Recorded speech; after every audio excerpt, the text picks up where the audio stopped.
नमस्कार बंधुरा शर्मिला सबिता आपनादेर सकलके स्वागत। आज आमी पेঁয়াজ कলি आलू भाजा करब, ताई एखाने देखतेई पाच्छेन आलू और पेঁয়াজ कली केटे निয়েছি। এইভাবে আপনারাও কেটে নেবেন। প্রথমে কড়া গরম করে তাতে দিয়ে দিলাম পরিমাণ মতো সাদা তেল, হাফ চামচ পাঁচফোড়ন আর একটা শুকনো লঙ্কা। যখন এগুলো দিয়ে একটু সুন্দর গন্ধ বেরোতে শুরু করবে তখনই দিয়ে দেবো আগে থেকে কেটে রাখা আলু আর পেঁয়াজ কলি। এবার একটু ভালো করে নাড়াচাড়া করে আমি দিয়ে দেবো পরিমাণ মতো হলুদ গুঁড়ো আর 4 থেকে 5টা কাঁচা লঙ্কা। ভালো করে এবার একটু নাড়াচাড়া করে নিচ্ছি। আজকের এই রেসিপিটি আমার দেখানোর কারণ এটাই, অনেকেই বলেন পেঁয়াজ কলি আলু ভাজা করতে গেলে কড়াই জড়িয়ে যায়, তাদের জন্য আজকে আমার এই রেসিপি। এরপর পরিমাণ মতো নুন দিয়ে ভালো করে আবারও নাড়াচাড়া করে 5 মিনিটের জন্য এটা ঢাকা দিয়ে দেব।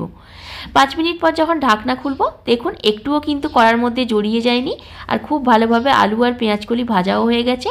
এবার এটাকে আমি তুলে নেব। বেশিক্ষণ টাইম লাগে না, 5 মিনিট খুব জোর হলে লাগে।